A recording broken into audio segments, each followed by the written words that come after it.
Hello everybody, I want to show you with this video how you can insert a SIM card at the Samsung Galaxy S24 FE. For that we will need next to the phone the SIM ejection tool, and it's part of the box. In the cover of the box you will find here another little black box, if you remove it like that here. And it's pretty hidden, the SIM ejection tool. You need to open it and pull it out completely, and then you will find here the SIM ejection tool. So just release it like this. Otherwise you can use also, of course, the edge of the good old paper clip. Okay, and if you're having the phone like this, you will find now on top of the phone the SIM tray.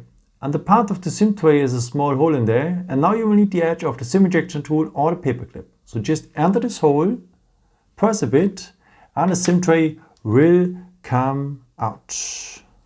At this SIM tray, able to insert next to the main SIM card as well as second SIM card on the other side. This is optional. Okay, what is SIM 1 and SIM 2? By the way, it's always written here in the middle. Okay, let's start now with the first SIM card. You need to place it like this, so just lay it in. And this is how it should look like then. So there's a missing corner on the SIM card. It belongs to the missing corner of the SIM tray. And as you can see, the contacts, they are on top. If you want, you can add now also a second SIM card on the other side of the SIM tray. The first SIM card will fall out, so I recommend to you, if you want to insert a second SIM card, start with the second SIM first. Okay, let's enter the second SIM. You will hear a little click noise usually. Press it well.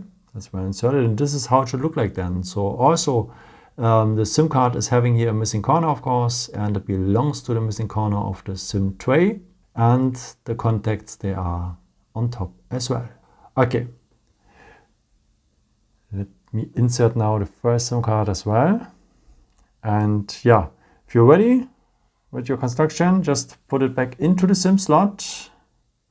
The first SIM card is always on top, so to the display side now, and close it well. And now, that's it. I hope I could help you with this video and answer your question. And yeah, maybe if you want, you can leave me a nice comment or give me a thumbs up. That would be very helpful for my videos. Thank you so much for. And I've created also some other videos if you're interested in, with some more tips and tricks and so on. Or you can also subscribe me if you haven't done it before. Thank you so much for all your support, and yeah, maybe until next time. Ciao.